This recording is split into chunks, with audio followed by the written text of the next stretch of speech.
and the influence of the tectonics on the climate. They, I think, amongst their most important work, it's like how the Tibet, the Indian-Asia collision changed the climates.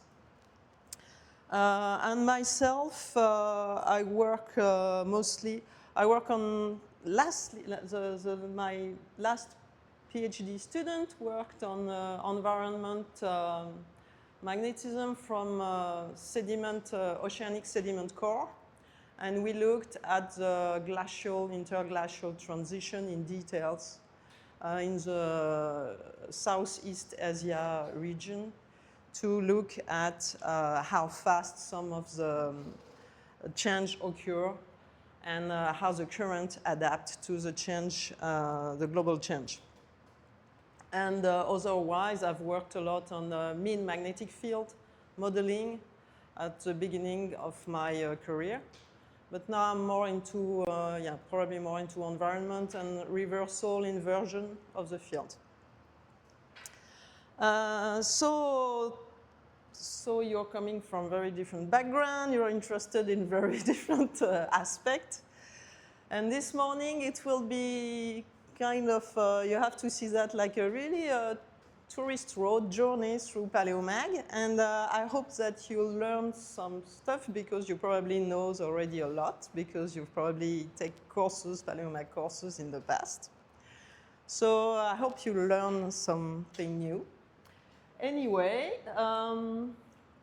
so this is the title of the presentation, Is the Earth's Magnetic Field Unstable? A Journey Through the Paleomagnetic Archive. And I really would like that to be a bit interactive because I think it's better for everyone.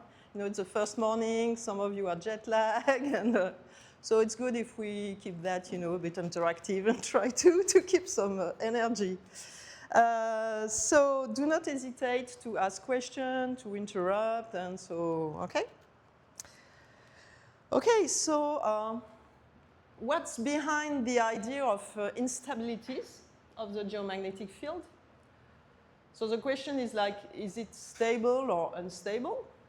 And we'll go through the old record, and so we'll have this introduction to paleomagnetism. We'll see inversions and short events and try to understand who's who and who's happening when.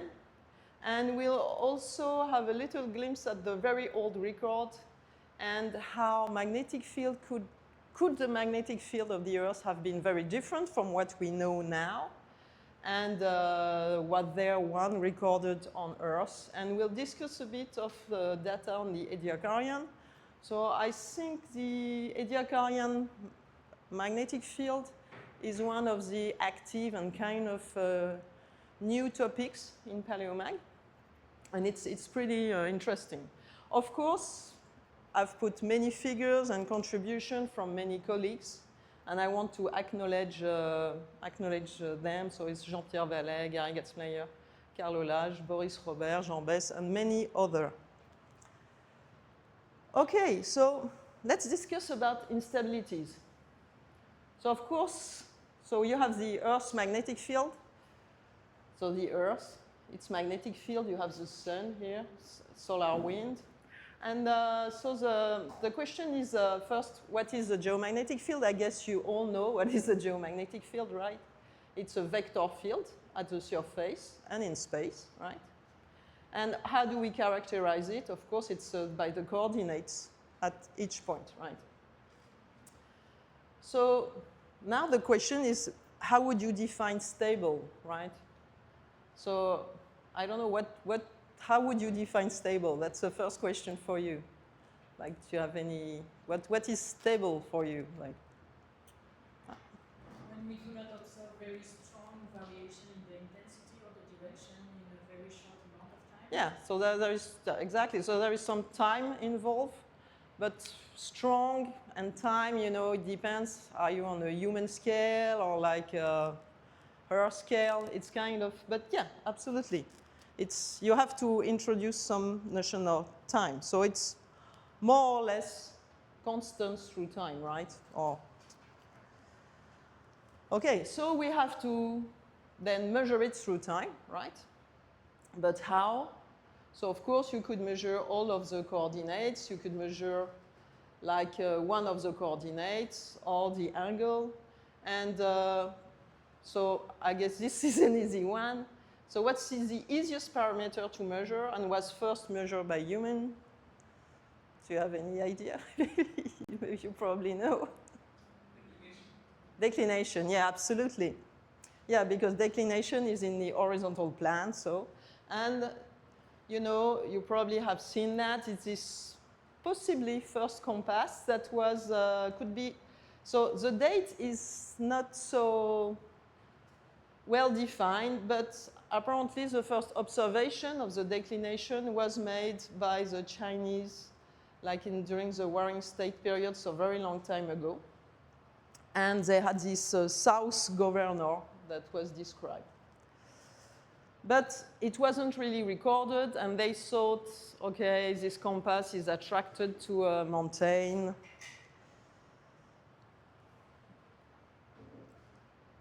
So the first thing that we know from this compass is that the field lines are pointing north, right? So we have mostly a dipole. But if you look at some much more precise measurements through time, you would see that it's, of course, there is some variation.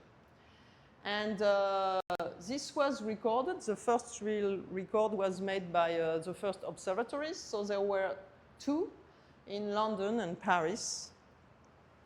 And so that's another easy one. Okay, so over the 20th century, so if you think of the declination in London, do you know it varied by approximately, do you think, 10 degrees, 1 degree, 100 degrees, 0.1?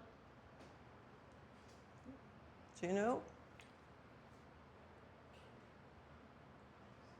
Like during the entire 20th century in London? Well, you probably know. 10, yeah, around 10, yeah, so that's the order.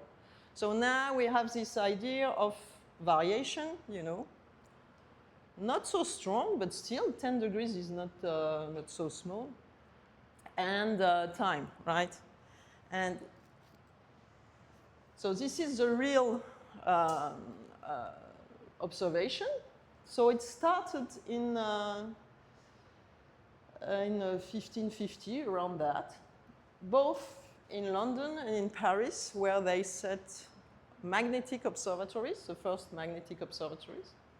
And they started measuring. So you could see that at the beginning, the technique was not so good, and they had this huge variation, which is probably noise. You know, it's not real variation of the declination. And after some time, they probably changed the technique and the observer maybe, and they had this much smoother variation, starting from the 17th century until now. And this record is those records are really interesting because you could see, like, if they change the administrator or the scientist responsible for the observatory, sometimes it didn't work well. For instance, this guy did exactly the same, report exactly the same measurements, like 3 times. So he probably didn't really get how it works, but he just to say, okay, well, approximately 5, up, and then he wrote 5, the whole 3 times he was appointed. And you could see some perturbation like here. And it's around 1789. Do you know what happened in France at this time? Yeah, the French Revolution. So there was the French Revolution, and then they stopped, and then there was a guy trying to do something, but whoops, yeah, I shouldn't have touched that. So, yeah. So, yeah, not too good, right? And then it continues, and sometimes there is some interruption. But you could see this smooth variation, and I think these curves are absolutely beautiful. And you could see, like during the 20th century here, it's approximately 10 degrees, so from minus 15 to minus 5 for London, something like that. So of course, declination, depending on where you are on Earth, you don't see the change, this observation changing at the same rate. If you were like in Antarctic, you would see it move much faster. But okay, so this is at some like average latitude. Okay, so yeah, and this variation, if some of you are doing sailing, you could see in every map, like a survey map for the ships. For the ship, you could see that you have the declination charts and you have the annual increase, which is here around 6 minutes per year. So they state, like this one is in 2021, so they state that starting from 2021, you'll have to do an annual increase of the declination by 6 minutes. And so it's quite a lot, and you should really be careful about that when you use marine charts, if you don't use your GPS. Okay, but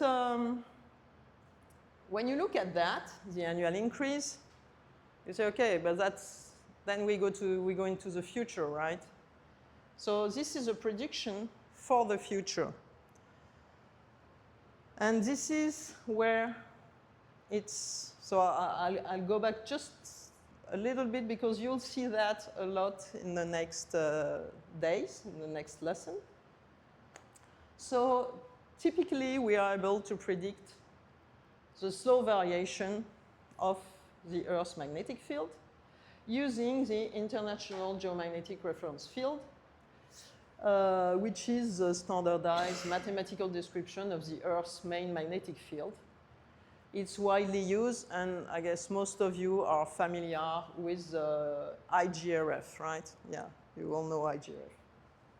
Okay, so of course, to make the model, we rely on the magnetic observatories and also on the satellite data like SWAR. These amazing, how would you call them, magnetometer measurements? Yeah. Space magnetometry. Space magnetometry, yeah. Okay, so most of you are probably familiar also with this.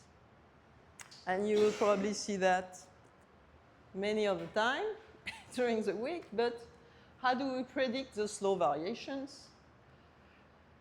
It's really nice that the Earth's magnetic field at the surface and in space can be more or less exactly approximated by a gradient. It's a field potential, and we have this potential here that you see here, where you have, for every geographic coordinates, thanks to this property, you can associate this function, which is time dependent, through the IGRF coefficient, right? And you merge that with the Gauss coefficient, and you have this like beautiful 3D in time dependent description of the field. And so I think the IGRF are determined for the next 10 years. And is it 10 or 5? I think it's 10. And 5? Okay. So and every 5 years, so they have to, readjust it.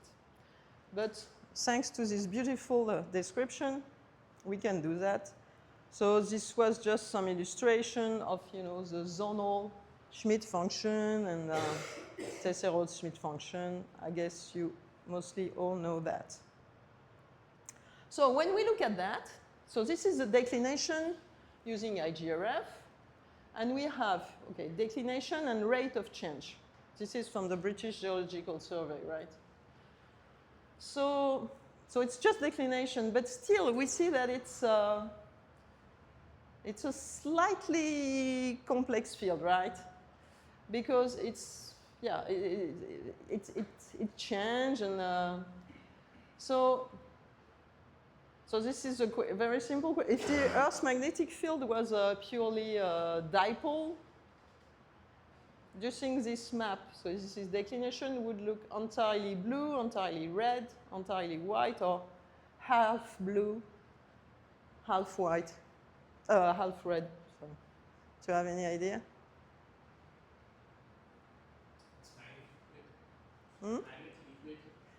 That's a declination, you know? So that's a value of declination in every site. And that's values of the declination change. So of course, the more you're getting close to the pole, the faster it is.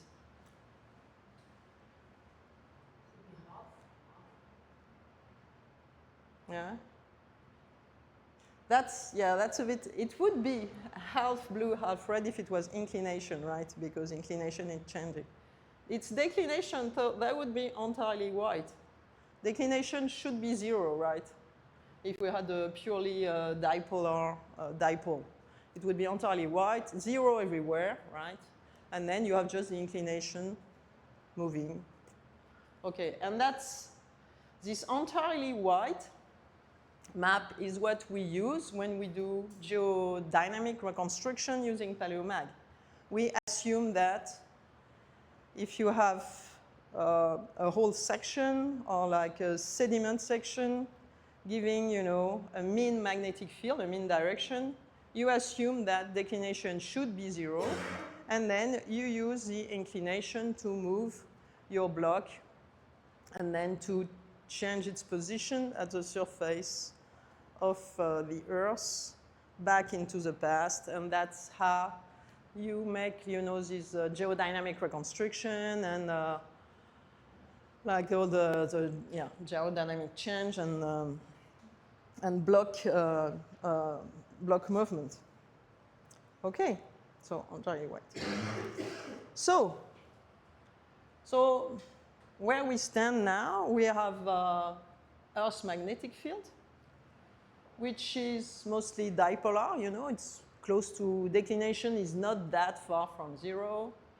And it shows it's continuous at the Earth's surface. You don't have like an abrupt change because of this gradient property.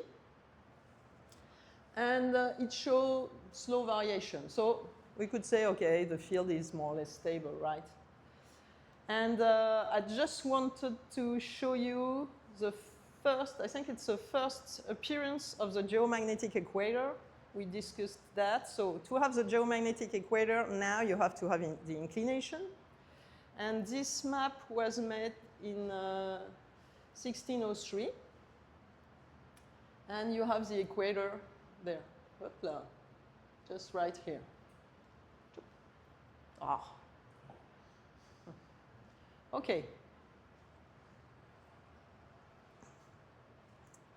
So in the past, okay, so now we know that, okay, it's not too complicated. You have to know where is the equator, what is the declination. You have the IGRF model.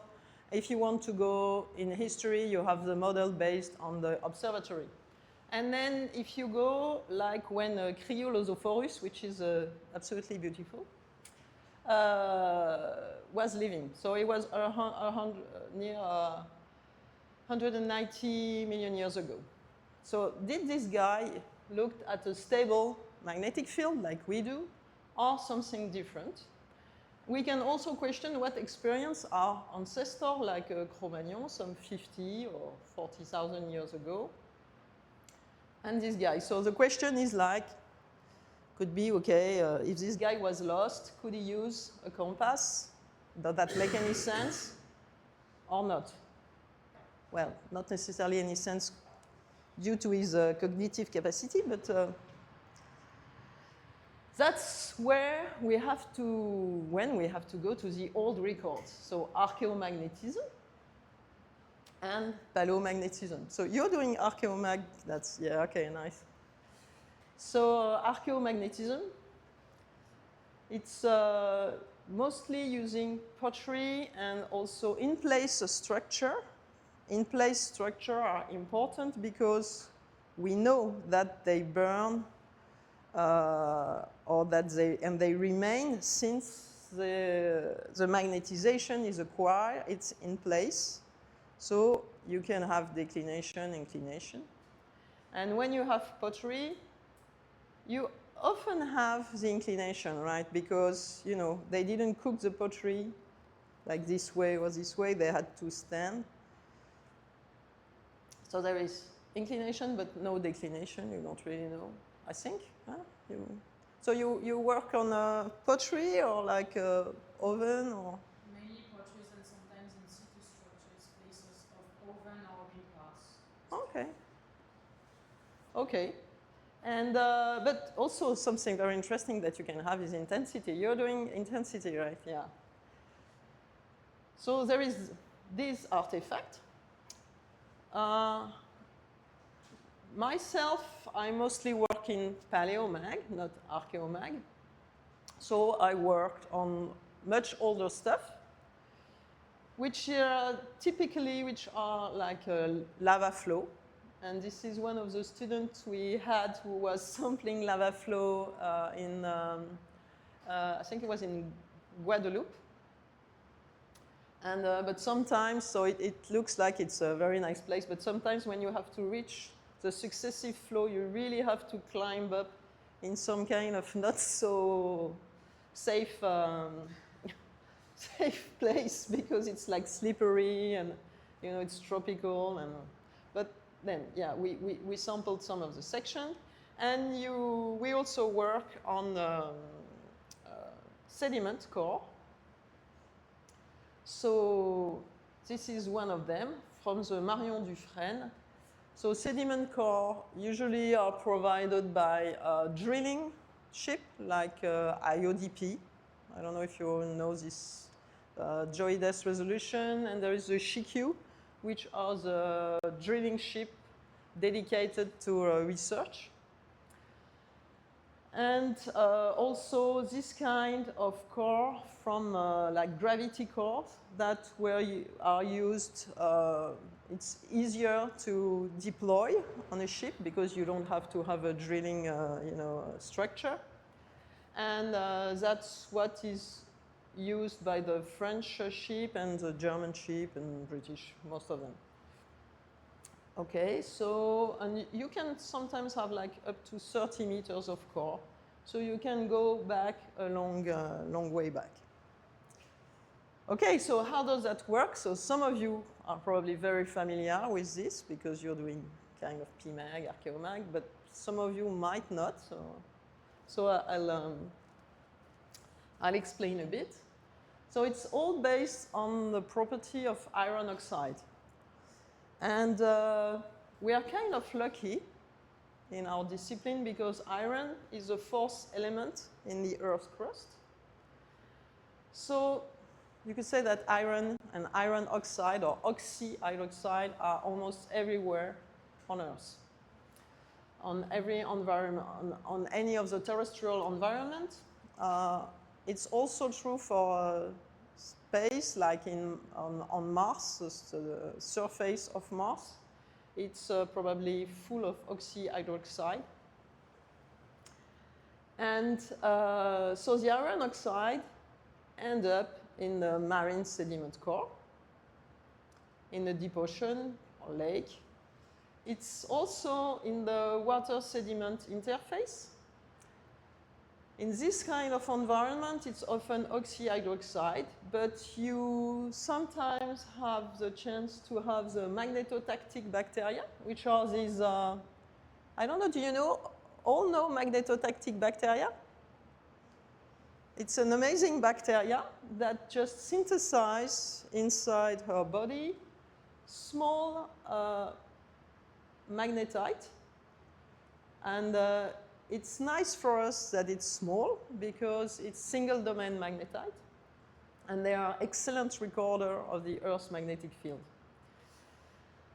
And of course, in volcanics, you have magnetite, and you have you have titano. Usually, you have a series of magnetite, titanomagnetite, sometimes hematite, and you also have lots of iron in the Precambrian iron deposits, like in Brazil, Carajás. But it's partly hematite, partly magnetite usually. So you have iron oxide or oxyhydroxide everywhere. Oxyhydroxide are not too good as recorder of the past variation of the magnetic field. But iron oxide, like magnetite, has a perfect structure for us. I'm sorry, the figure, the image is not, the resolution is not too good, but because of the crystal structure of magnetite, sometimes you could think it's a very nice structure, but it's a bit imperfect in the sense that the iron 2 and iron 3 interact together because they're too close. And this ends up in having a non-zero magnetic moment for the crystal. Okay. And how do we use that to recover past information on the Earth's magnetic field? Well, so this is for magnetite, but we have this property that when you're above a temperature which is around 580 degrees, your volcanic rocks, if it's a volcanic rocks, is like, so you have this iron oxide, which formed at much higher temperature, like 1,002 or 1,000 degree. And they have no magnetization because, you know, you have the thermal activation, and which is much too high. But then, when your volcanic rocks cool after an eruption, it progressively gets organized, and the little iron oxide, on average, keep a magnetization which is aligned with the ambient field that's around the volcanic rocks. Okay, so you switch from like a magnetization which is 0 to then at the ambient temperature, a remnant magnetization that will stay in the rocks, and that is non-zero, right? This remnant magnetization is more or less proportional to the ambient field, kind of proportional, but through a coefficient which can be a little bit complex, which is a susceptibility. Okay, it's how a rock. I mean, if you have lots of iron oxide, of course, the magnetization will be high because you have many iron oxide, and if you don't have much, then it will be much lower. So the whole question, if you want to have, for instance, intensity, would be to normalize this coefficient. Okay, so this is for volcanic rocks. And you have this iron oxide almost in all volcanic rocks. I've never seen a volcanic rocks, even the more silicitic one, with no iron oxide. Okay, and usually these iron oxide who can retain this information are in this ternary diagram. It's usually a solid solution between ulvospinel and magnetite, so it means that, or hematite and ilmenite, it means that you have some titanium in it. The titanium usually lower a little bit the Curie temperature.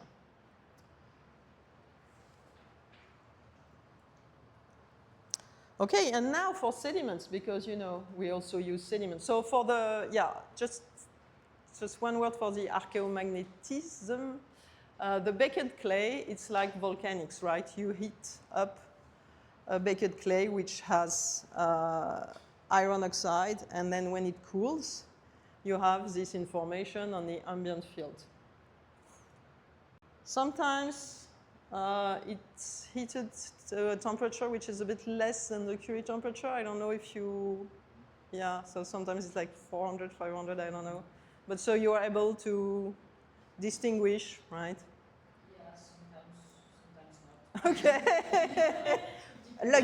lucky or unlucky. So Yeah. yeah, for the volcanic rocks, of course, the question doesn't arise because you know, they just, when they cool, I mean, when they stay in place, I mean, it's they are like already like 800 or 1,000 degrees, and then they cool down from this high temperature. So we never have the problem. Actually, sometimes, yeah, but it's like very exceptional case, like in Morps, Atlantic Ocean, and yeah. And sometimes if the flow like roll on itself, but okay, for the sediments, it's not the same physics, right? For the sediments, you have turbulent water, right? Within this water, you have some iron oxide. So iron oxide are produced, sometimes they are within the carbonate organism, sometimes they are produced by the magnetotactic bacteria, and sometimes they were just in the environment. And for instance, on the core on which I work now with my former PhD student, we had many iron oxide, and they would all come from the erosion of the New Guinea, which is very volcanic. So you had the erosion river, and then you had the oceanic current, which transport all this iron oxide down to very far away, like it could be 2,000 kilometers, and then it would sink and to form these sediments. Within the sediments, then, okay, they sink. Kind of, so when they're in the water, if it's not too turbulent, the iron oxide, if they're not too big, they tend to align with the field. It's almost perfect, so they tend to align like almost all of them. But then when they arrive in the sediment-water interface, many things happen. There is like gravity force and like the other crystallization sometimes, and the other grains, like sand, and they kind of change. Because the Earth's magnetic field is not that strong. It's not like a 1 Tesla field, right? So, and then there is some what's called bioturbation, which is these little animals coming in, burrowing, and then you have compaction, locking depth and compaction. And it's when there is compaction, what you can observe is that there is still a little signal that is in the direction of the field, okay? And proportional to the intensity of the field. It looks like a bit magical because they went through so much, this little grain, that you think, wow, it's, you know, it's amazing that they keep a memory of the magnetic field. But they actually do. So, of course, if the field is very low, probably a bit less, but okay. Okay, so we have this core, and then we can chop it or measure it in continuous, or chop little, you know, little part of it, and then measure the magnetic field, the magnetization, which is within the core. Okay, so now I'll go back a little bit to history because I like that. And I want to discuss this very important discovery that were made by Bernard Bruns in the beginning of the 20th century. And so Bernard Bruns is a guy who discovered in the Chaîne des Puys volcano. It's a very nice place. It's central France. So we had this very old, not so old. I think the last activity is like 15,000 maybe 7,000, I think. So it's considered like extinct, but sometimes it's, you see some activity in the magma chamber. So that would be like the magnetic, the volcanic field within France, apart from like Guadeloupe, Martinique, and Réunion Island. But it's good for us. It's kind of sleeping for us French, I mean. Okay, so this guy in the Chaîne des Puits sampled, he sampled rock and he tried this new, the paleomagnetic method and measured the rocks. And he found that some of the rocks were, you know, indicating like North Pole, but some of them indicate like a southern direction. So at first, of course, he thought that he didn't sample it well and that there was a problem, so he went back, sampled some other one, and they show the same thing. So he published these results in 1906 saying that the field might have been of reverse polarity in the past. And people didn't really believe it. And maybe because, yeah, and he still has some huge fan. And there was also all this belief about, you know, the magnetic power and how people could feel magnetism and, you know, which make probably him looks like a little bit of, you know, para-scientist. And for instance, there is this book, The Electromagnetic Force That Created the Modern World and Could Destroy It, The Spinning Magnet. So seriously, yeah, and Bruns was yeah, he really tried to have this idea going to the community, but it was a bit difficult. And also, he was a very interesting guy because he was really standing for ecology. And at that time, it wasn't that common. And it was again, deforestation and the soil overexploitation. And that's really something that in 1906, nobody really cares. So it's very interesting to revisit his career now because I think he was a very interesting character. Anyway, it probably didn't help. And people mostly didn't believe it. But anyway, so he went to this place in central France. And so this is one of the first time that I will show you the Zeiss-Dervell diagram. So it's a representation on how you demagnetize a sample. So when you have this sample like volcanic rocks, you progressively erase the magnetization it contains to be certain to recover the primary magnetization which corresponds to the field that existed during the cooling of the flow.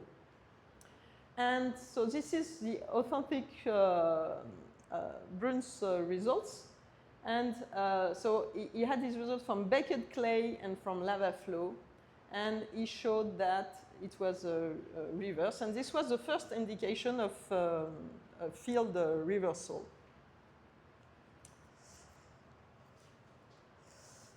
Okay, so the idea is that yeah, you have this projection which shows that the directions are pointing south.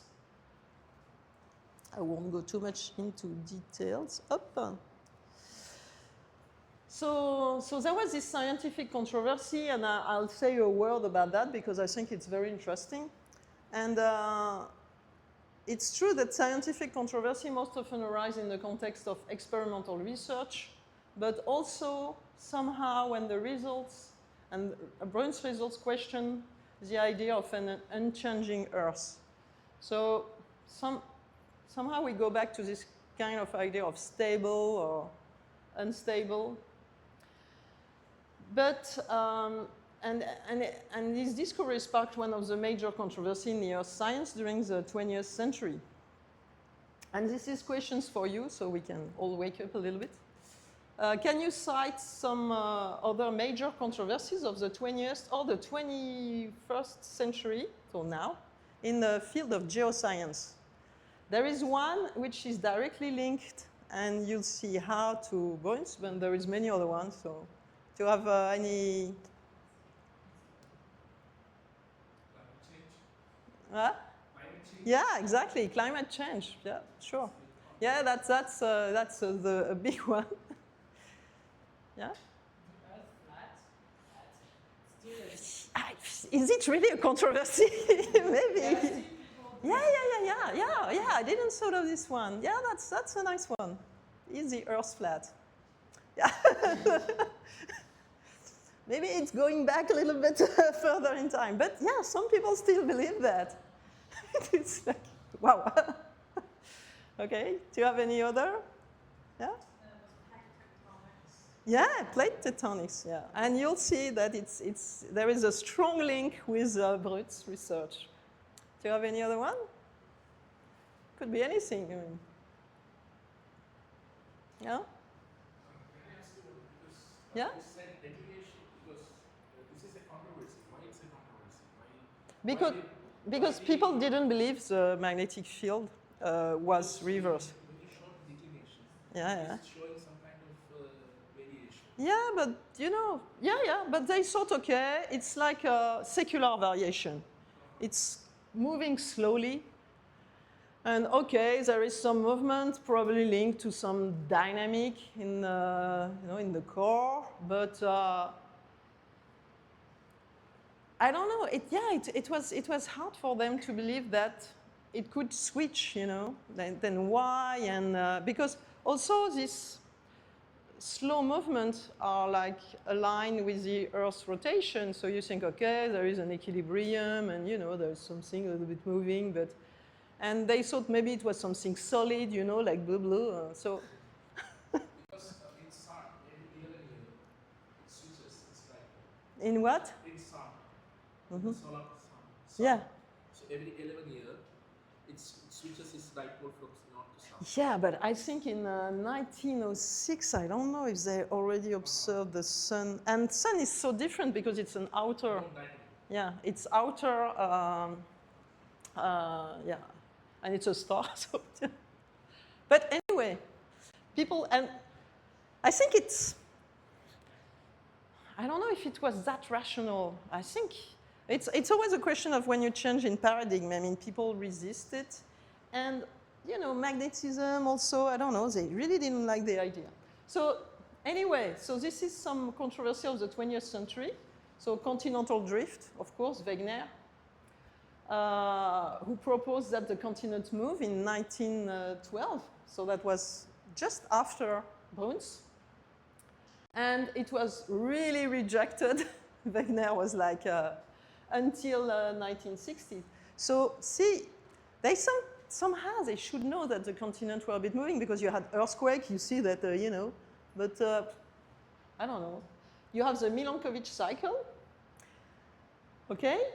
So orbital variation control ice age. And it was very controversial until Marine Corps data validates the whole, glacial, interglacial, and delta 18. Okay, and magnetic field reversals, which was only believed in the 1950s, along with plate tectonic because of the seafloor spreading, and we'll see that. And there was also controversy like the origin of impact craters. And so many people thought that it was volcanic, the impact craters. And earthquake prediction is still a little bit a controversy, right? And now we just discussed that with you. You had the anthropogenic against the natural climate change, right? You could say that there is a consensus, but not everybody is agreeing. You have the onset of the Anthropocene, which is a very interesting controversy right now. And I think the controversy switched to, yeah, but we cannot really say there is an Anthropocene area because we don't know when it started, which is a bit of a strange way to deny its existence. But the question really center of when did it begin? Is it the Industrial Revolution, the mid-20th century, the Roman time, even some people, nuclear age? And this one is kind of maybe the most frightening, and sometimes we wish it doesn't exist, the climate typing points, about threshold, you know, when did we really pass this threshold, when will we, and what will happen? And, you know, it's also goes back to this absolutely amazing book, The Limit to Growth, by the Meadows, the Club of Rome book. I don't know if you know this book. It's in 1970. They started to conceptualize the fact that we were on a finished world, and that because we are growing and like pumping and drilling, then there will be an end to that. And how will this happen? And will it be like a smooth landing or not? They were pretty pessimistic. I think all the models they made are changed now, but still, it's very interesting. But well, anyway, so it's a bit of a digression. So if we go back to Bruns, we have to have his like reversal theory accepted. We have to go back to the Cold War, around 1950. Remember, his results were published in 1906. Huh? And that's because of the Cold War in the 1950s, mostly the American, they wanted to track the Soviet submarine, okay? So the US government funded echo-sending and bathymetry of all the Atlantic. They wanted to have a very clear map of the Atlantic. Nobody really know how was the Atlantic at that time, and that's when they hire in the Lamont Doherty Earth Observatory, where I did my PhD, so that's why I really like this place too. They hire Maritarp, which was her job was to use all the, so at that time it was just numbers, right? Because there was a ship, they would echoes, and then they had a number like, I don't know, between 0 and 1, and it would mean it's deep or not deep, and you know, what was the depth. And she started to convert this into map and into 3D, 3D map. And that's where was discovered, you know, the oceanic, the mid-Atlantic ridge. And so she mapped in 1952 the central Rift Valley along the mid-Atlantic ridge. And she was convinced by the idea of oceanic expansion because, you know, if all this is a Rift Valley with volcanics, then it opens.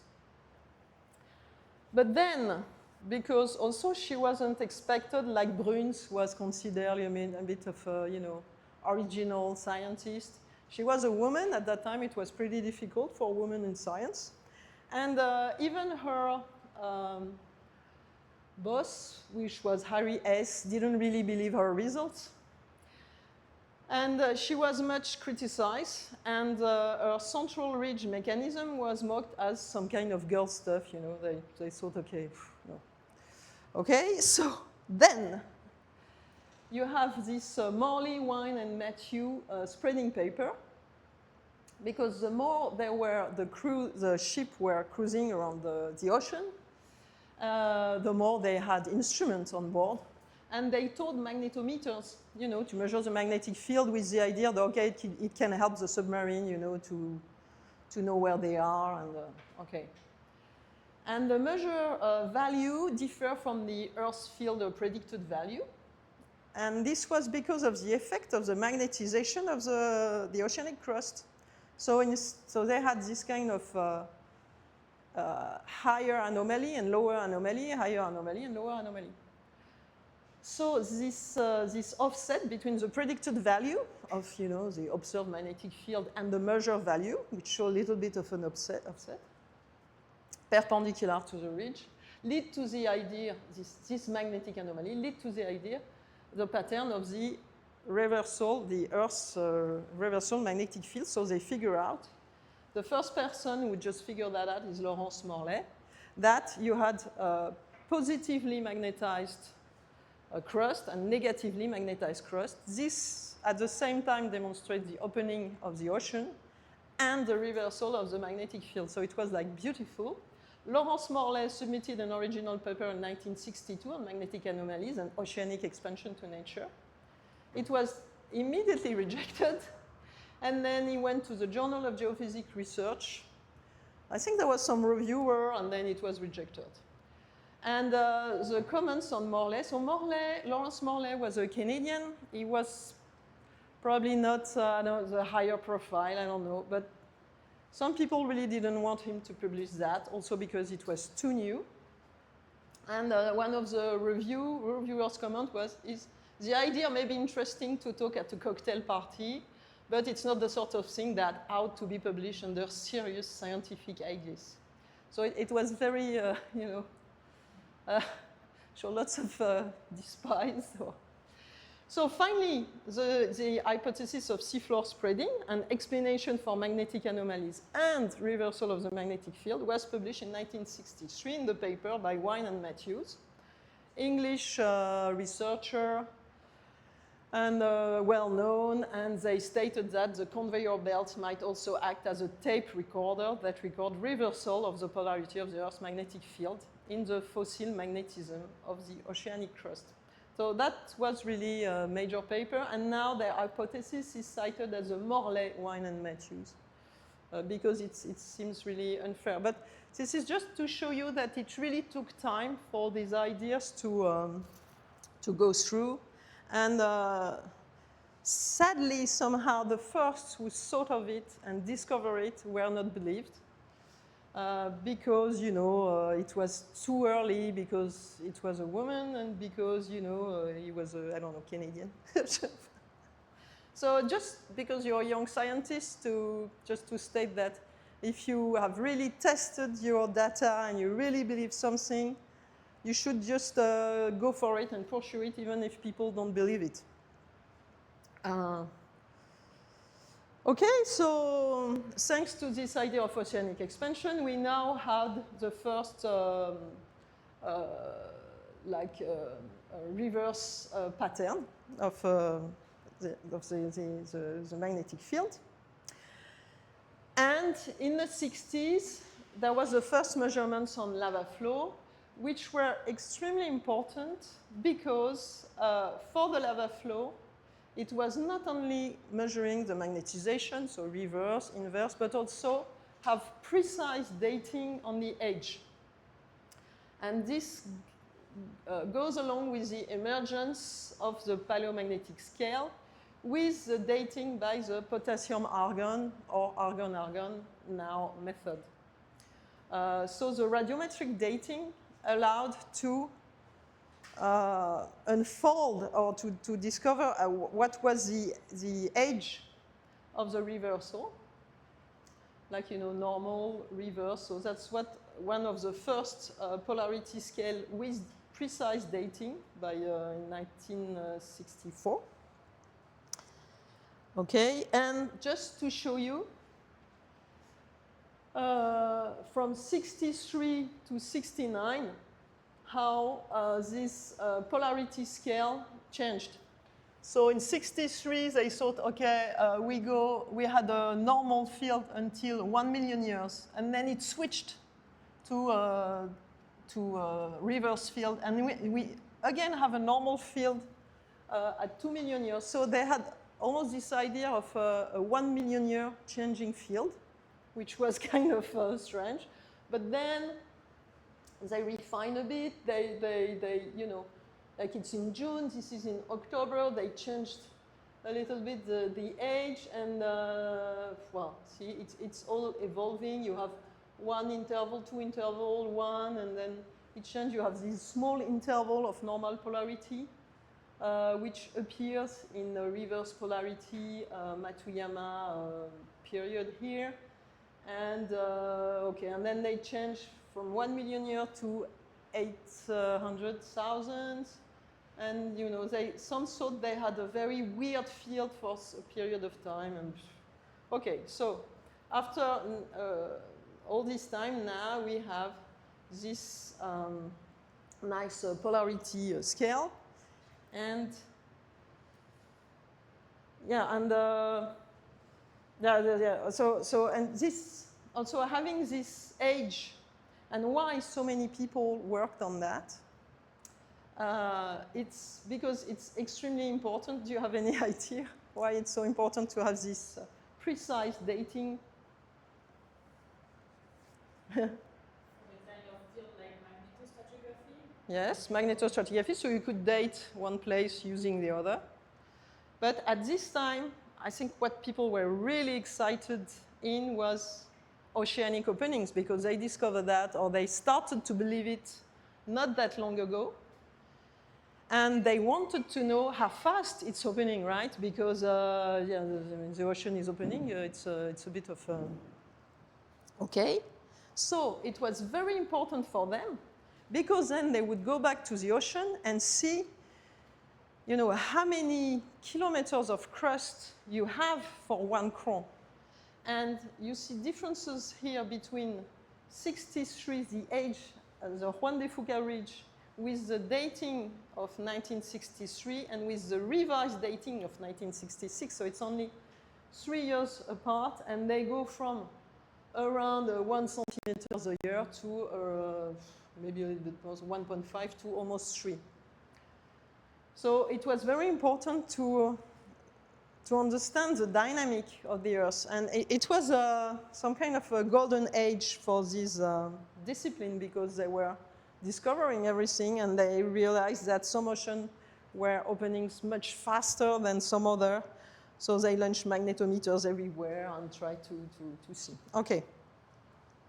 So this is not a very nice slide, but just to let you know that with the oceanic recorder, we could go back to around 180 million years, because that's the oldest age for the oceanic crust.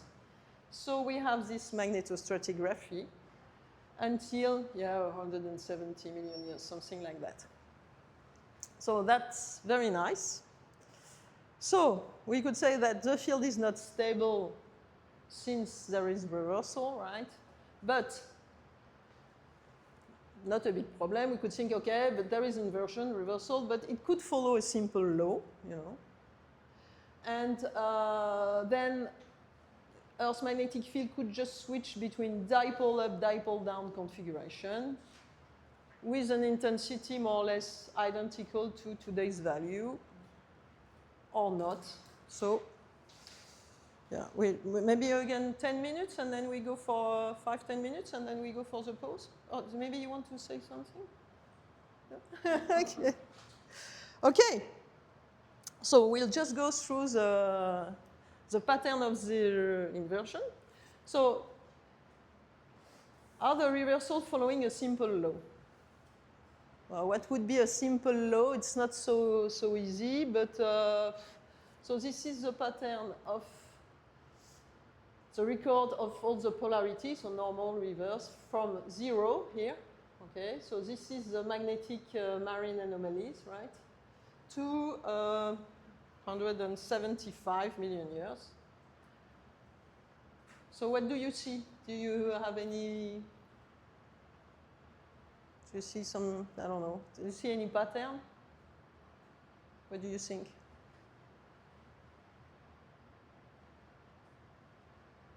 So you have like 0, 1, 2. Then. Well, there is some pattern still. There is some very strange period, like you have here. You have from around 118 to 83. You have this normal period. It's called the Cretaceous normal cron. It's this like 40 million period of time when the field apparently didn't reverse. Okay. Okay. And then you had this, you know, black white structure. So some people have analyzed this, and okay, the idea is that this reversal frequency, if you take all it all together, kind of follow a Poissonian law, which means that it's you know, Poissonian law, it's what you use when you want to have to measure the occurrence of an event during a time. So typically can be used for road. You know, have the number of cars going in 1 hour, something like that. You could change the law depending on days, night, and okay. So it more or less follows a Poissonian law. And this Poissonian law has a long-term average of the order of 1 reversal per million years. And you have 6 reversals per million years at most. But when you look at it through time, it's not really a Poissonian law, since there is this structure. Not only you have this Cretaceous normal cron, but if you look just after, it feels like these ones are quite longer than, you know, this one. Okay. So that's where we switch to this representation, which is reversal rate. So it's the number of reversal per million years. Okay. And so it's through time from 550 million years to up to now. So you have this no reversal interval, the Cretaceous normal supercrown, right? No reversals. And it started slowly, and then you have this period where you could have almost 4 reversals per million years, and we're a little bit less here now. And going back through time, so this is the oceanic spreading maximum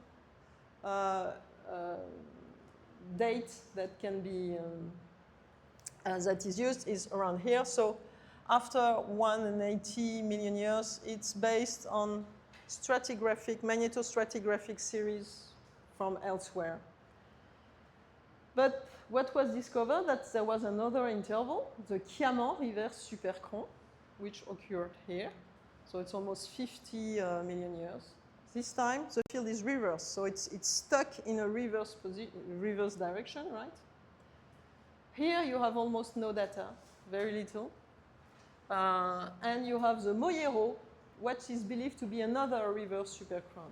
But when you go back in time, of course, the more you go back, the harder it is to find preserved samples and sections, and datings is more complicated. Okay. And, oops, where should I just have a look. Okay, so we'll just finish with this one and the next one. And then we'll go for the coffee break. So reversal frequency. Okay, so there was a whole question of, is this other supercron true, really exist or not, and what's happening here? It's very important to know what's happening here, because you have this idea of maybe some kind of pulse dynamic, very long term, and there is a link with the mantle dynamic that I'll show you. So anyway, we have colleagues, I think it's Yves Gallet, who went to measure Cambrian magnetostratigraphy here. I think it was in Russia back in that time where he could go. Okay, so they managed to have some data here showing that, yes, indeed, there is many reversals around 500 million years. But this period and later period are kind of strange time for the magnetic field. Anyway, so now that we have this structure, how could we, what does that mean? Is there any other like parameters or event on Earth that could explain this inversion or this pattern of the reversal rate of inversion? And there is a link that was proposed by Olson and Courtillot and Jean Bess and many others with massive trap like volcanism and then possibly mass extinction. So they've noticed that it's around 15 to 20 million years or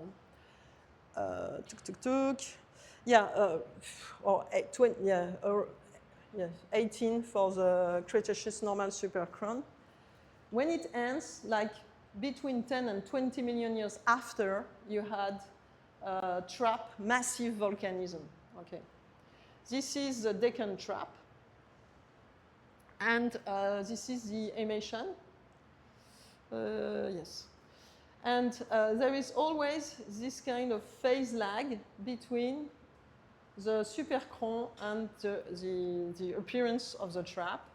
So the idea is that there might be a geophysical connection between traps and supercron with a phase lag that corresponds to the mantle dynamic for the traps to appear on the surface.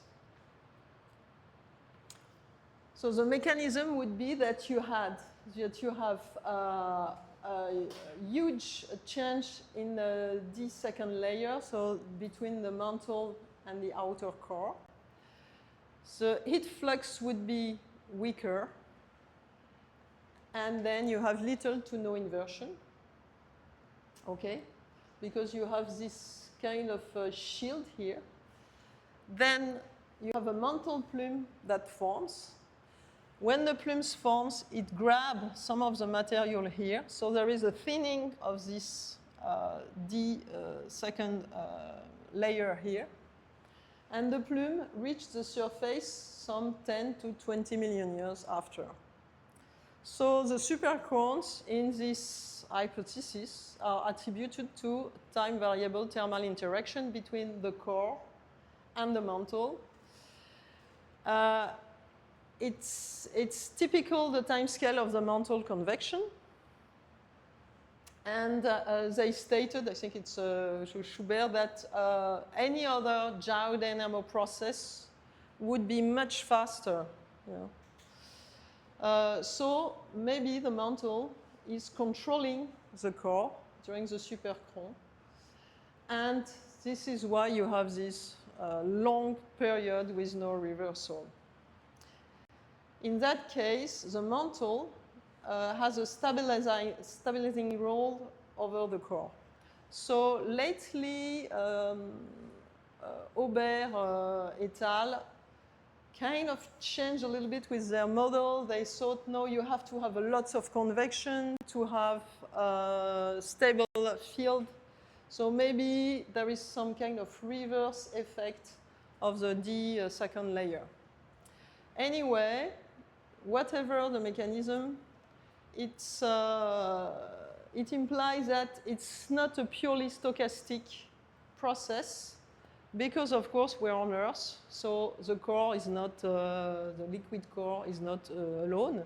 It has the mantle, there is a rotation of the Earth, and all these parameters that makes it like constrained. Okay, so I don't know, I think we're gonna, yeah. Okay, perfect. We can stop now for the coffee break if you think it's a well-deserved coffee break. Okay, thank you. And then we'll be back in half an hour. So at 10 to 11, something like that. Hour. So where are we now? So in this lesson, so to answer the question, do we have a stable or not Earth magnetic field? Well, we described some key variation. Well, we have the annual variation, of course, observed on the marine charts and which are modeled by the IGRF, which are typically of a few tenths of a degree per year. It's a very slow variation for human. And I discussed a bit with Ashley at the coffee break. And yeah, oh, so much better. We should have asked that before. Wow, it's so even for me, I can now. Okay. And we discussed this very interesting kind of looking like a bit of a chaotic variation, which are the geomagnetic jerks. I don't know if we'll have a lesson on that this week, but that's this extremely interesting variation which cannot be predicted with some Gauss coefficient which just change the way they evolve. So instead of to have a raise, they just change the sense of the, that means they decrease. Instead of increasing, they decrease the Gauss coefficient. And it happens like quite suddenly for some of them. So that's another kind of, I don't know if it's not really chaotic, but as we discussed, it's very difficult to understand why this is happening. And so this is a very small scale variation that can be depicted by the IGRF, and that's why also the IGRF has to be renewed every 5 years. Hello. And so this is this annual variation. And we had the spherical harmonic models recalling Maxwell equation, with this potential, which is a rather complex expression, but not that much after all. IGRF, okay. So we have this slow variation of a largely dipolar field. And when we look back in time, we have, the secular variation, historical data. We have the archaeological data, which show also some kind of small secular variation and some change in the also the direction and the intensity. And we have the reversals, which were confirmed by the oceanic spreading, with the first establishment of a magnetostratigraphic reversal timescale established in the 1960s. And we looked at the reversal frequency pattern, which had this kind of unpredictable way of behaving, but with very long period where there is no reversals, the superchron.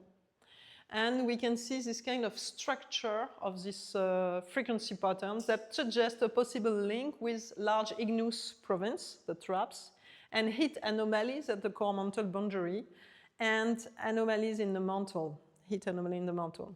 So now what we will discuss in the next hour is how reversal works. What do we know about reversal of the Earth's magnetic field? And is there other states of the Earth's magnetic field than a mostly dipolar state? These other states of Earth's magnetic field are sometimes predicted or observed using modelization, dynamo modeling. But we're on Earth, so we have to go back to the data to see what's happening. So is there any data that could have witnessed that, and that could give insights on this maybe not dipolar magnetic field? Okay, so to understand the properties of the reversals, of the inversion of the magnetic field, we can, of course, rely on dynamo modeling, and that's probably what you'll see this week, and the paleomagnetic data, and that's what I will show you mostly. With high resolution data, we need high resolution because, as you will see, these events are happening in a kind of short amount of time, depending how you define short, of course. I think I have very few slides on dynamo modeling. Maybe some of you have much better models now, but so this one is the historical data that it's the first completely coherent dynamo model that was made by Glatzmeyer and Roberts in 1995. And this was a big event in geoscience. And they made the cover of Nature, and everybody discussed the model. I think this paper is cited, I don't know, 1,000 times. Well, and you have more recently, more detailed, of course, model, because we made, of course, many progress, like Finlay et al. In 2015, where you could see how rotation of the, how the behavior of the outer core and the fluid flux organization is, and also looking at the inner core and how the inner core could stabilize or not the magnetic field. So there is, I think for us as paleomagnetists, one of the interesting questions is also what's the role of the inner core? I won't really discuss that, but there are these questions about, okay, but the inner core is growing, so was there a period where there was no inner core? When was it? Was it like 3 billion years ago, or is that much more recent? And this solid inner core, how it will affect the magnetic field and the observation of the magnetic field.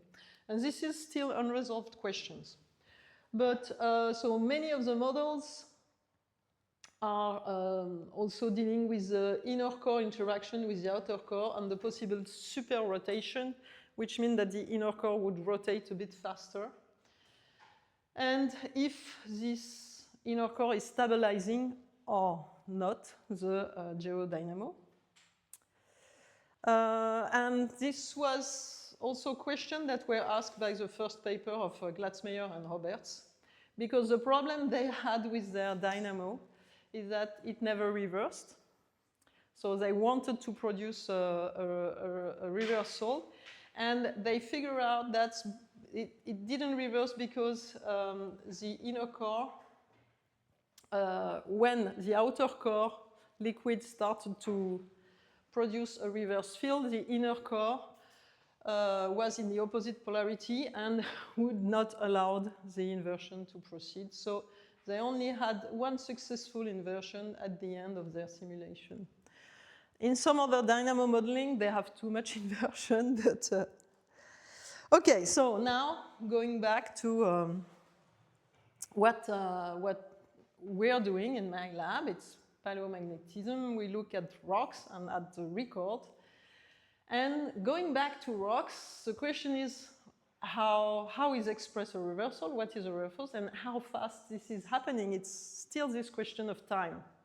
And there was some pending question about also, can the field reverse in the next, say, 100 years or 1,000 years? And what can we learn from the past? So where do we find past instabilities of the geomagnetic field? Well, it's obviously in the geological record, why? Of course, but the objective is to find places where we have detailed, really like snapshot direction of the field, so probably not the sediments. But then if we have like lava flows at different places, it's very difficult to know which was in place before the other. So if they are far apart in time, okay, one is 2 million years, another one is 3 million years, you know who was first. But because you want to look at phenomenon that happens in a very short time scale, you want to be able to know what's before and what's after. So the best is to have a stratigraphic section. This is in the Azores where I worked. And you had this beautiful series of volcanics. And if you're lucky, some of them are erupted around a reversal. Okay, so yeah, I was just back to the type of record that we have. So remember, we have the sediments. Okay, it's detrital magnetization. You have the compaction, you have precipitation sometimes of new oxide, and you have diffusion, and then you have the locking depth. It takes some time, so the problem is that it's smooth. Okay, the volcanic lava, it happens the way the field is recorded is quite instantly or during at the time of the cooling of the lava, which could be days, sometimes months, and for the huge lava flow it could be years. But usually we don't work on the huge lava flows because Their crystallographic properties are a bit complicated because they spent a lot of time cooling, and so there is some reorganization, readjustment that can happen. So, sediments, the good thing is that it's continuous. There's continuous record. So you could have the continuity before a reversal and after a reversal, but there is sometimes bias and gap. You have dating by orbital tuning, or for the most recent time by carbon-14 with the calcareous nanofossile. For the volcanic data, it's thermoremanent magnetization. You have a strong magnetization. It's a weak magnetization in a sediment, usually. It's instantaneous, and that's what is really nice with the lava. It's usually kind of stable, whereas in the sediments sometimes, because it's humid, if you store them somewhere, some new reaction could happen, and it could be a bit complicated. It's instant snapshots, like days, but it's completely discontinuous, right? Which is a problem. Of course, we would love to have a mixture between the two, but and we can have nice dating by potassium-argon or argon-argon or sometimes uranium. And also one of the problems with the sediments, not only the deposit is kind of slow, which smooths the signal, but also the signal is over-smoothed by the organism. Do you have any idea how this works? It's a fundamental limit of working on sediments. It's because the deposit is quite slow, so you need some kind of material to measure it. So it means that you will have integrate few years, and also the organism, they kind of burrow, do some stuff at the surface of the sediment, so they're kind of remixing the upper layer, which is an absolute limitation. It means that even if you would chop your sediments like this with thin slice, it would be mixed. There would be no way you would have an unsmooth signal. So, going back to rocks, so also I asked this question: if can the field reverse in the next 100 years? That's an interesting question also, because if you look at the IGRF or this other model, they both decrease, right? The intensity of the field, the moment of the Earth's magnetic field today is decreasing since 1950. So there was some idea that maybe we are just at the beginning of a new reversal. And it's only by looking back at the history of the magnetic field in the geological record that we could have some insight on a yes or no, or this is completely abnormal or not. Why do we care if we have a reversal of the magnetic field? Because somehow the magnetic field, you don't really feel it, right? It's everywhere, like in this room, you have a magnetic field, but nobody sees it, I think. No? And it's really one of the things on Earth that we don't really experience. Some animals supposedly do, but in a quite complicated way. So apparently some birds, they have a sense of the magnetism. Of course, the bacterial magnetotactic, but magnetotactic bacteria, but it's a quite different kind of animals. But we don't. So the question could be, why do we care? Well, we know that the magnetic field shields the Earth from the solar wind, mostly proton. And I think this is, I don't know if it will work. That swarm is the impact on the swarm satellite. Since it was launched, I think, no, not even since it was April 2014. When was it launched? End of 2013, so that's just a few months after. Okay, just a few months after. So I think they've recorded if there is particle impact on the satellite, on the detector, right? I guess you must be familiar with this. But, and so this is this little movie. So you see time progressing, and you see all the impact on the satellites here. And this place here is a place where the field intensity is quite low. So you see that, of course, if you have a low field, you have more impact, right? And that's because the solar wind is not deviated by the magnetic field, and you have this low area of low field here. Okay. Oop. Well, yeah, you have a lot of impact, but okay, so a world with a compromised magnetic field, what it will look like. Well, the nice way of seeing it is like, well, there will be aurora boreal, aurora everywhere. I'm sure it will be beautiful. But of course, the bad way is that you probably have lots of problems with your satellite, with all the electromagnetic storms. And there was also some study that it had an impact, direct impact on life. But I won't go much into that, but some people linked the dismiss of Neanderthal some 40,000 years ago to an excursion, a period of very low field that was the Lachan excursion. There was some recent paper that there was also some animals that change, like in Australia there was some biological change. But I don't think there is any massive proof or massive, there is no massive extension or massive change in the fauna during reversal or excursion now. Sorry. So going back to rock, what is a reversal and how fast this is happening?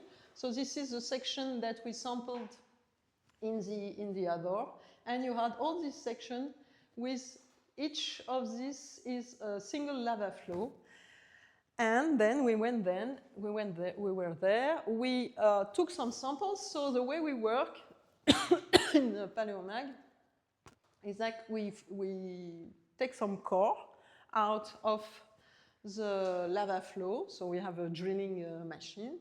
And then we have an orientation of each of the core to be able to replace it in a geographic space and to know exactly when we measure it after in the lab how it was when it was in place, and to be able to recover like the 2 or 4 coefficients of the field, declination, inclination, and sometimes intensity, which is much more difficult to get.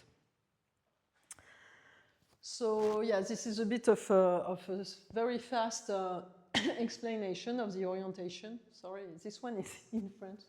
But so we have the azimuth and the dip of the core, and then we are able to replace it when we're in the lab in the absolute coordinate of the Earth. So we have this nice mark on the core. And then the magnetization of the core is measured in the laboratory.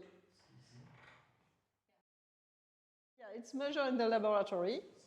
And then we measure declination, inclination of the magnetization, and we are able, with that, to recover the declination and inclination of the ancient magnetic field. So this is one of the students in the laboratory. We use the magnetometer, like cryogenic magnetometer. So she's measuring a sediment core, but okay. And we have sometimes very old computer because we have very old programs. So. Okay, so what we do when we measure a sample, this will be just a small introduction to how you measure. We progressively demagnetize the sample. So when it's a lava, a sample from a lava flow, we can hit the sample like between room temperature and 100 degrees or room temperature and 200 degrees, 300 degrees. And we cool it in a zero field. And we progressively erase the magnetization until we got the primary one, which is the one which is usually at the highest temperature. By highest, I mean 250 to 500, something like that. Why do we do that? Why don't we use just the magnetization of the sample that we take from the lava flow? It's because we almost all the time have secondary spurious magnetization, which is some of the crystals are still orienting themselves in the ambient field because they are big crystals or because of the equilibrium of how they form. And the first direction that you have is usually a mix between the two. So you have this kind of 2 days field or any event that passed the cooling of the flow that was recorded. And you want to erase this one to have the primary magnetization. Okay. I won't go too much into that, but then, well, for this sample, so that's the Azor one, so it's beautiful. We often do not have much of a secondary magnetization, but we have one here. So you'll see that this is a projection onto 2 planes, the up, down, south, north, and east, west, south, north plane. And it's a way to project the vector. So you have to think of that as trajectory of the head of the vector into the plane, horizontal and vertical plane. But anyway, so this is, here, what you see here is a secondary magnetization. Just to say that here we have the primary one, here too, and here too, but you have a little bit of a reverse one. And for this sample, for instance, if we had the first magnetization direction that we measure, it would be this point and this point. And you see that you have some secondary component here that we erased by doing this progressive stepwise demagnetization. Anyway, just to let you know that there is a whole process when you sample when you have your paleomagnetic samples. Okay, so just to go back to this example of this volcanic series in the Azores, we were lucky enough to have Matsuyama Bruns, so the last inversion of the field.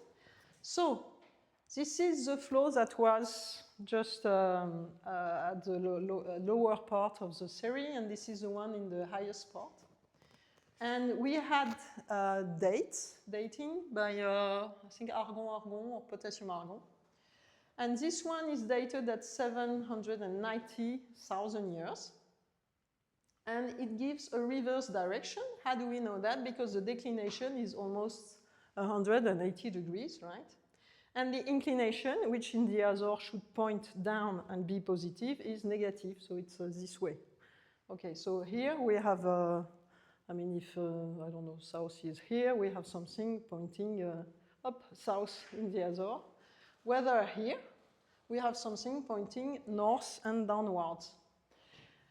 And the transition between this flow, which are all reverse, and this one, which are mostly of normal polarity, occurred, well, we don't know really, but around 770,000 years, around here.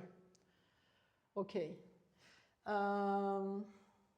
So yeah, we had a few some of the flow could not be dated because some of them are not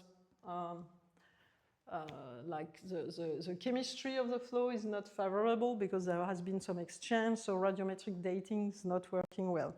But anyway, we have this, and if we compare with some sediment section, we see that yes, we're in this part probably of Matsuyama Bruns, and we have this direction.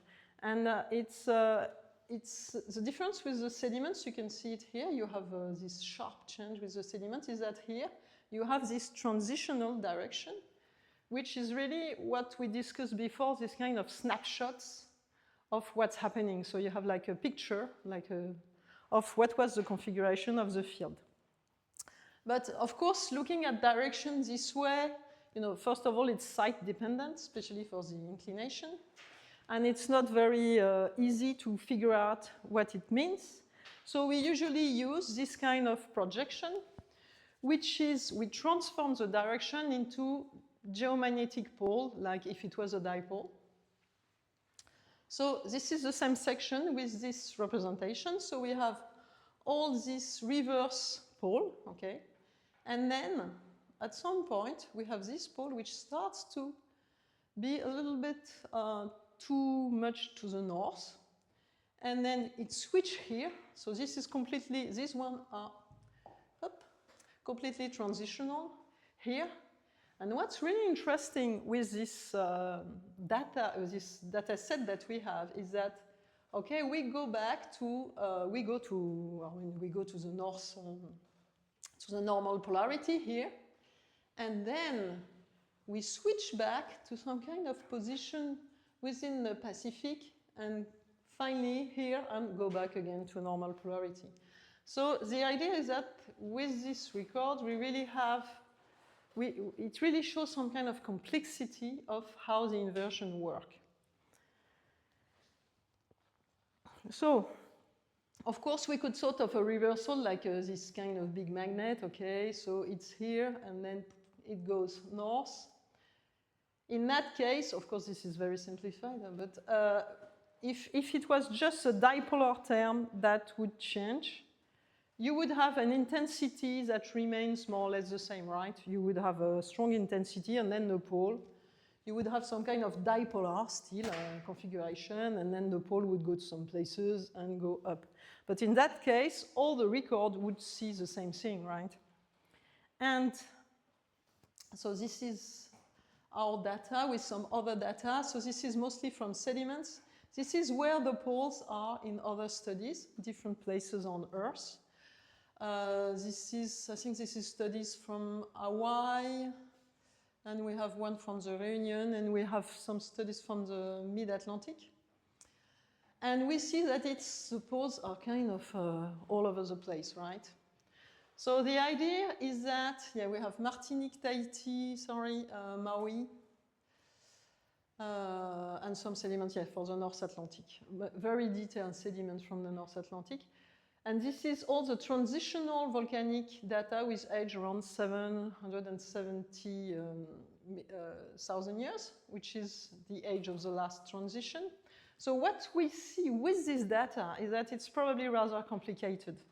And instead of having, a reversing dipole, we have something that looks more like maybe something like that. So depending on where you are, you see the direction of the field doing at very different places. It's not surprising, but the problem is that then if you want to have a full comprehension of what is happening, then you'll have to have many, many records, which obviously we don't. So it's probably a limitation, and that's also why it's important to try to still find reversals. So yeah, just to show you some of the most detailed volcanic records of reversals, the Matsuyama Bruns, there is these two. So yeah, you see that you have data, not always at the same place. You have another transitional, it's reversed to normal. So this is Hawaii, another one at Hawaii. So this is all, yeah, reverse to normal. And this is normal to reverse transition, like Jaramillo, Mammoth. Okay, so it's all name of other transition. And you see that, yeah, well, it's kind of all over the place. So, to the question, is there any common structure? It's not so easy to answer that with the data that we have. But there was this paper by Jean-Pierre Vallet where they tried to restack the direction.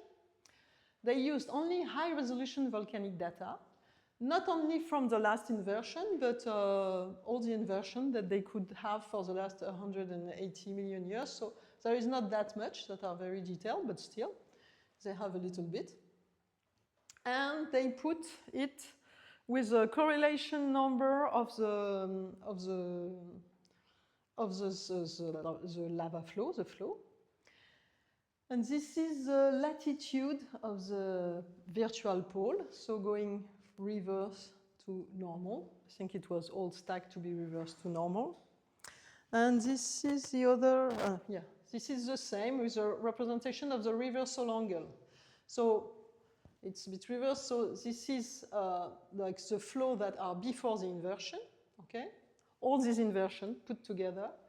So they had, so it's in the convention it's from reverse to normal. I think when they have the normal to reverse, they switch it to reverse to normal just to have the same, to be on the same pattern, you know. So anyway, it means that the reversal angle is near 180 before the inversion. You could think of something that is pointing south, right? Then you often have this kind of little event just before. Many data here, and then up the reversal. And when you look at that, you see that during the reversal, it seems to be quite fast, right? And from all the dating that they have, they were able to say, okay, this transition here is around 1,000 years. This instability before maybe 2.5 thousand years. And then after that, you know, so the field is rebuilding in that case, normal direction. And then you have some perturbation after that. But once again, the perturbation, they estimate it's around 2,000–3,000 years. So this allows to have some model and common behavior during an inversion, not in terms of spherical harmonics and, you know, but in terms of the phase, how is the phasing of an inversion. So the idea is that you have a field which is like, say, reverse. Then you have sometimes this kind of precursor, which is 2,000, 3,000 years. Something is happening within the dynamo, restabilizing, and then paf, the transit, which is pretty fast. It's like 1,000 years, something like that. Then it more or less establishes in the normal direction. And you have this rebound here, 2,000–3,000 years. So this is really a way to think of the inversion as maybe some kind of invariant process. And here you see, for instance, what was observed on some sediments by Chanel et al.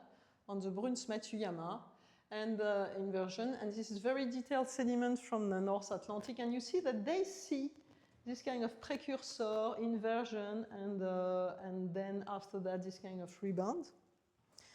And that's also what we had on our other samples. So how is the magnetic field during an inversion? We have two strong constraints. The transition is fast, with a duration around 1,000 years at most. But still, 1,000 years, not 100. And precursors and rebound may occur. Do they always occur? I wouldn't say so, because sometimes you don't observe them, but then is it because they're not there, or just you haven't recorded them? Well, and if they exist, they last on the order of 2, maybe 3,000 years. So some reversal records could just reflect this feature. And also something really interesting with this is that it raised question on the dating of the reversal.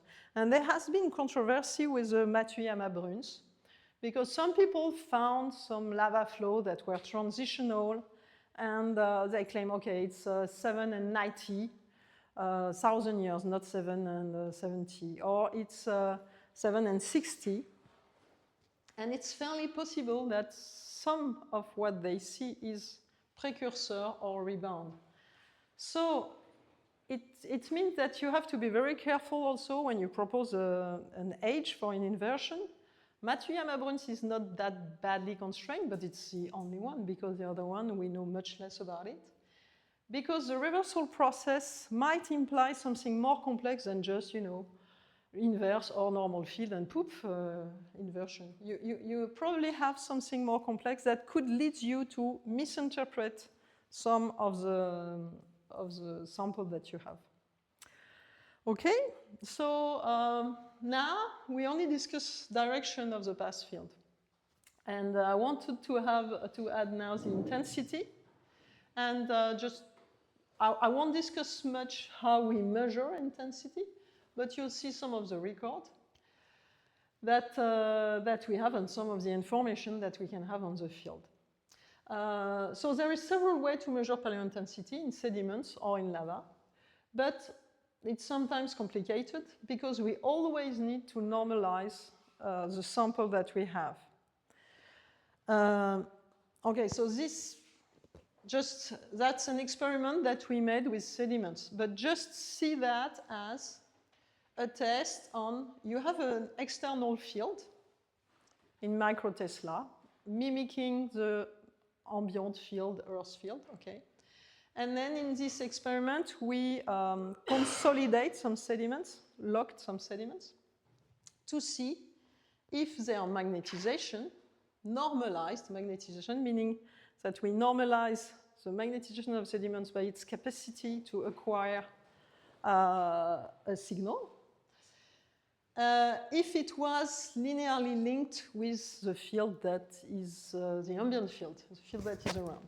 We are not the only one who have tried to do these experiments. It's a bit complicated because with sediments it's always complicated. The same experiments have been done on lavas.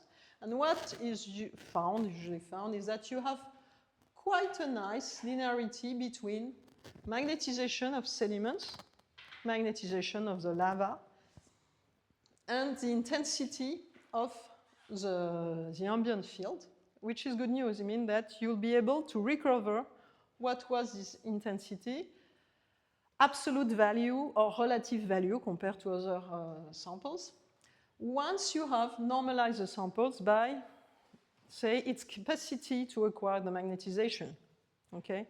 So if you have lots of magnetite, of course, the sample will have a high magnetization. If you have very low amounts, sample will have a low magnetization.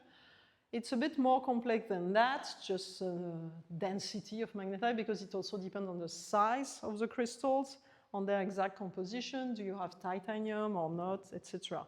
But there is a way where we can, there is a way to measure this, those parameters, and this parameter which is synthesized in susceptibility. Okay, so this is all the factors that could impact or could have an influence on how strong is the magnetization. You have the blocking function, grain size, magnetic mineralogy, concentration, of course, which is probably the most important. And of course, the magnetic field intensity, and we show that it was more or less linear. So, yeah, I won't discuss that much, it's just to see that whatever the normalization you do, usually, yeah, it works. Okay, so this is for the sediments. Why the sediments? Because it's continuous, okay? And its relative intensity for the past 2 million years from the compilation of multiple sediment core. I said relative, but when you look at that, you really have the real VADM, because it's all relative, but the recent period is normalized to what is expected, so it's shifted to the recent value. Anyway, this is the past 2 million years, and what you see is that you have lots of variation that maybe makes sense, but in the sense that there could be some periodicity, but it's very difficult to see. Overall, there's lots of up and down, and there is no real cycle that could have been established for like the past 2 million years, like regular cycles. It's a bit different maybe for Bruns, but it's always a bit questionable. Anyway, what is very important to see that each time you have a reversal, because here you have the magnetostratigraphy, you know, Odubai, Matsuyama, the reverse period, and the normal period, Bruns here. You have a law of intensity. Okay? And looking at volcanics, where now the normalization is even more complex to do than with sediments, There is few studies, but there is this study by Mochizuki. I think it's Tahiti, Punaru Valley. Yeah, I think it's in Tahiti. So they established some paleointensity from lava flow within these sections that recorded in Tahiti the last reversal. So you have dating here. So it's 845 and 777, and then you have the inversion here, and so you don't, yeah. And probably a little bit of a rebound here. Okay, and the intensity, it's the same. They have very low value when they reach the inversion, I mean the reversal. So now we have 3 strong constraints. The transition is fast. The duration is around 1,000 years at most. That's based on the statistics of the inversion we have. A precursor and a rebound are expected. The rebound might be more observed, but with a duration on the order of 2,000 years. And the intensity of the field is reduced and down to around 10% of its usual value. So that's really the strong constraint that we have on inversion. But, there is some other intensity law, and this is all the orange here, more or less. And these intensity law, which are usually a bit less slow than during reversal, corresponds to our characteristic of the excursion. So if we go back to the past 8,000 years, we have many laws here. Intensity, so it's still the intensity from this. This is from a compilation of many sediment records. It was first published in 1919, and then there is some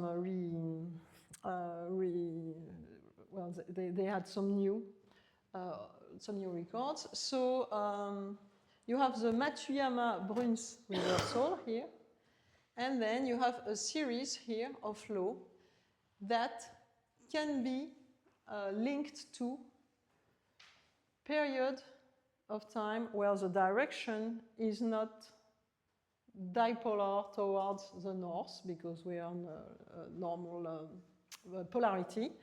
And you have this kind of direction switching to sometimes the equator, or sometimes, especially for Lachan, even the southern hemisphere. And so this is Lachan. Yes, this is Lachan. So Lachan is the last well-known excursion. It's around 41,000 years. And this is when you had, this is some kind of intensity. You have a low intensity. It's a way to represent the paleointensity. It's a parameter that should mimic paleointensity, but it's not real paleointensity. And you have here some latitude of the VGP, and you see that in this study, which is sediment, so it's smooth, you still have a PGV latitude, which means the pole that these sediments were seeing was not far from the equator. So we have this transitional direction. And so this is another record of the Lachan. And for this record, they even have a more detailed structure of the excursion. And they showed in this paper, it's a record in the Black Sea by Novaksik. And they show that they even have poles coming to the Antarctic, to the South Pole. So Lachan clearly show a direction of the field that reverse, very low intensity. But then it stayed a little bit. I don't really know how long. Probably it's a short time, because Lachan is supposed to have happened during something like 2,000 years. But the field never re-established in the reverse direction, right? It switched back to north polarity. And excursion, of course, because it lasts for a very short period of time, are not that well known. Even for the Bruns interval, We don't know if there is 5, 6, 7, maybe 10.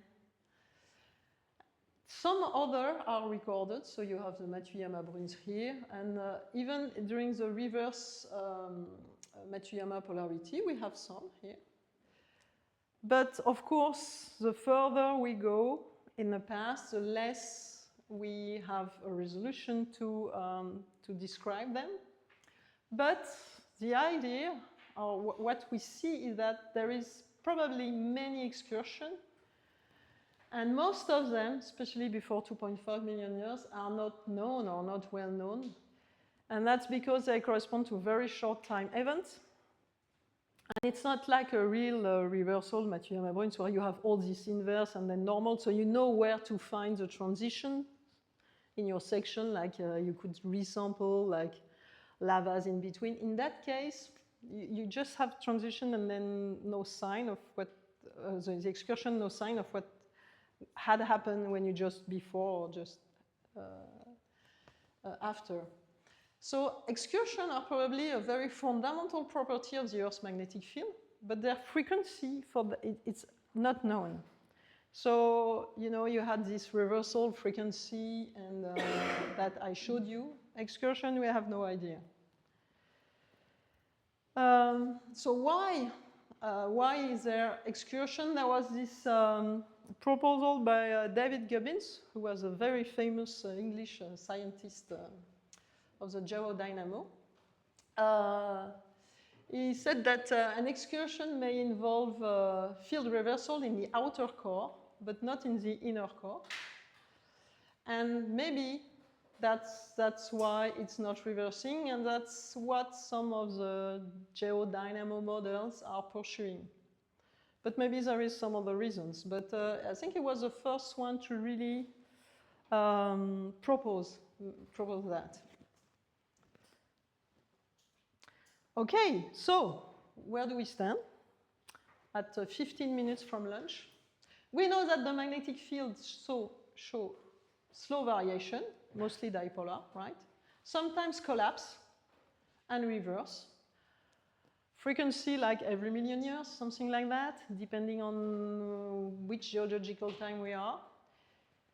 We also, the magnetic field also shows multiple excursion, which might be aborted reversal, maybe due to the inner core.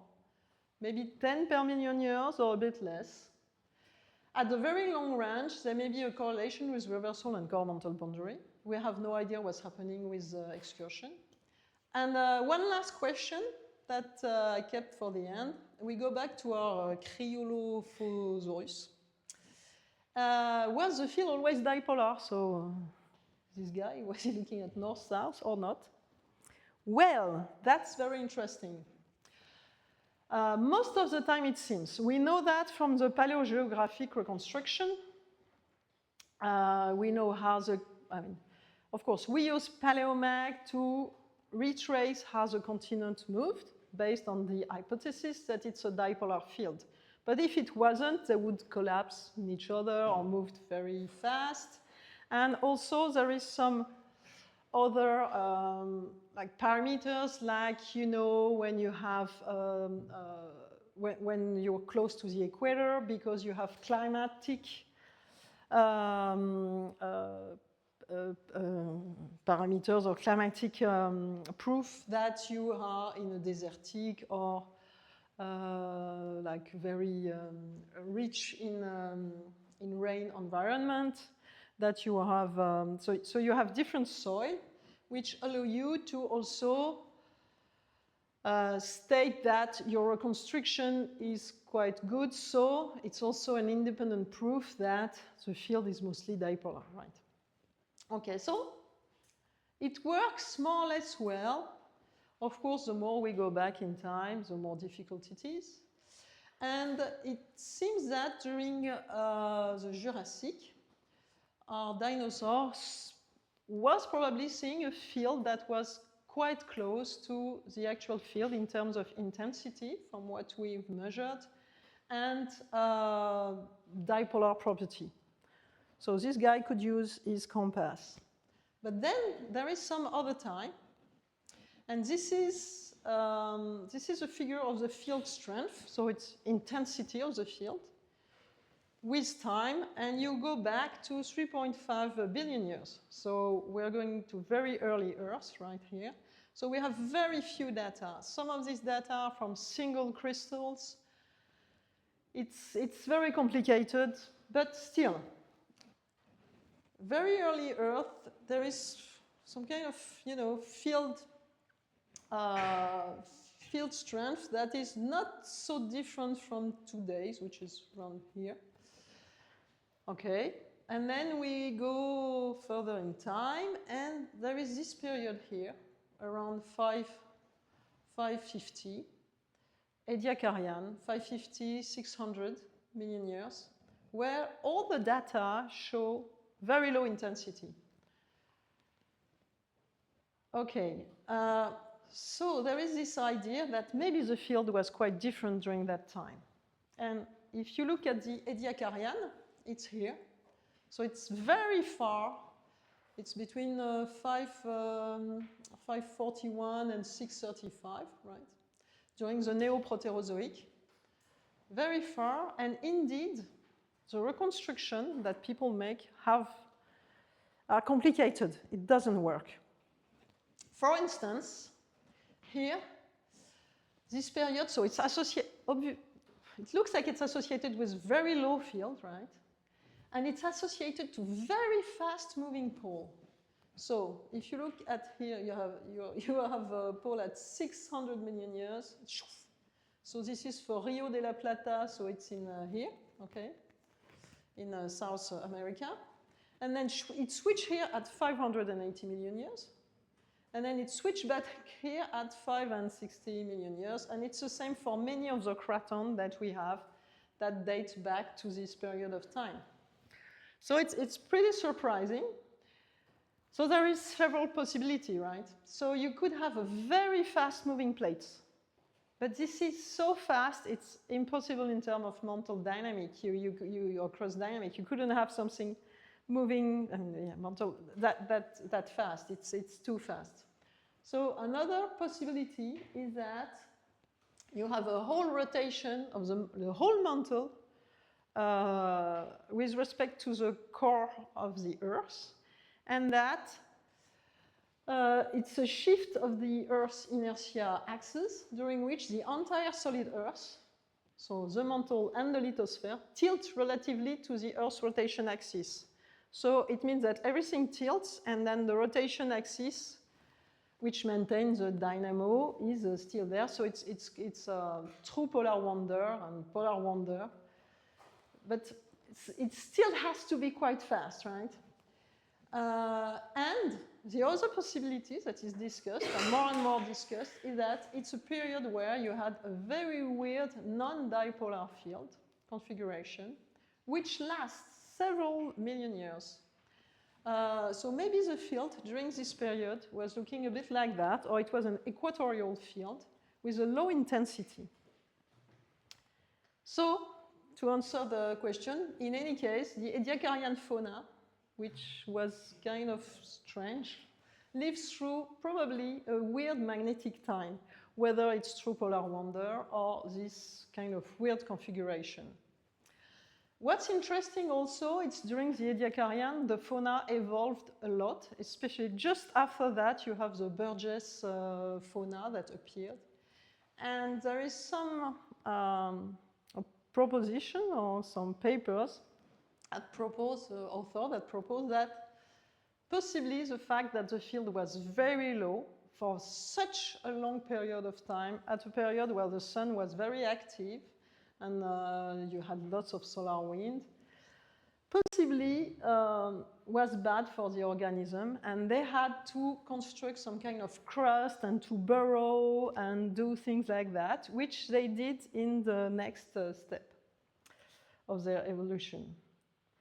So, the Earth's magnetic field clearly show instabilities, with, of course, inversion, many excursions, and possibly a very old history, like at 600 million years, of a non-dipolar regime with an equatorial or multipolar field.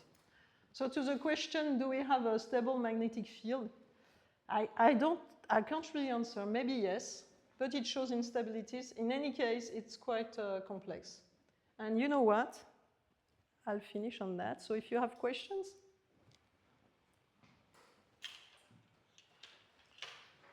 I think everybody's bored.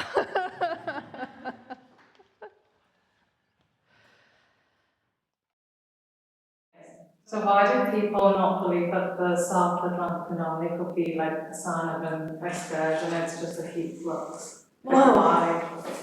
I don't know if they don't believe. I think the main idea, well, there were several papers published on that, like does the field is going to reverse, because you know it's a bit wow, it was like wow, it's going to reverse like in 10 years, and there is some insurance company that insure people for reversal of the magnetic field, which is completely wahoo, but because there might be some other priority, but anyway, well, first of all, it's kind of a bit fascinating to know is the magnetic field going to reverse, and because it's decreasing, and you have this, apart from the southern anomaly, which is, yes, big anomaly, you also have the field decreasing, right?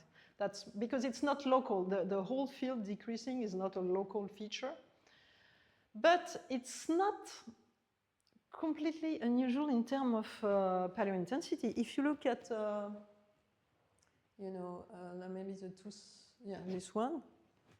Well, when you have excursion here, Lachan is like, in terms of VADM, it's like 3 maybe, and it's smooth from sediments, so it's probably even much lower, and that's what the volcanic data show, that you have lower pike here.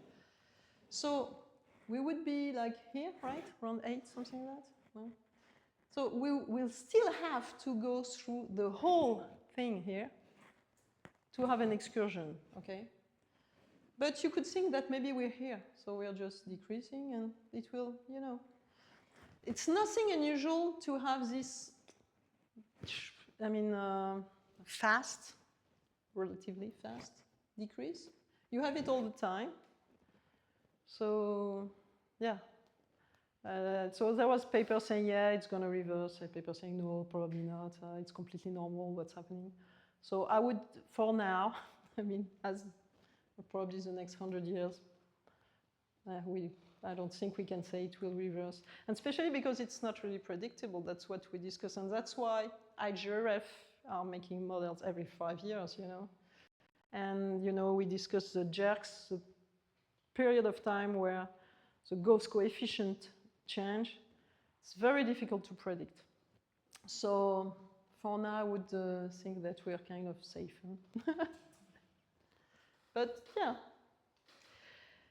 In terms of statistics, on the other hand, you can say, okay, it has been almost 1 million years, but almost 1 million years. I mean, if reversal happened in 100,000, I mean, we wouldn't, I mean, I don't know what we will look like, but thinking that we had Cro-Magnon like 50,000 years ago, it's but maybe, yeah, maybe some neo-human will see that, witness that. Any other question?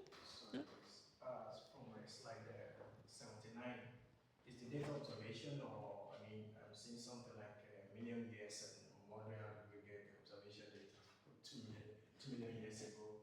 79. The one before? Yes, this one. Yes, Yeah, okay. is this observation? Oh, no, sorry, yeah, no, it's compilation of multiple sediment records. So it's exactly the same, and it's more or less the same author than this one. So what they did is they extend the previous record that they had, and they took the highest, you know, resolution record. The problem that there is with this kind of compilation is that it's moving so much that when you have 2 records and the dating is not so good, it's always difficult to know exactly which peak you're going to match with which other one. I don't know. But because, you know, you have some sharp boundaries, you could first scale that and then trying to, but it's compilation. And that's where you can see that we have, we're in a pretty much high period of time for the field in terms of intensity. compared to other periods, like for the reverse period of Jaramillo, it feels that the field was lower, like the mean value, but it's always a bit difficult to know if it's really real or not, because it's possible that some of the intensity is contaminated by today's field, normal field, so the preservation is less good. But still, it feels that the today's field is quite high. So probably not reversing right now. Do you have other questions? So, if there is no other question, Lunch.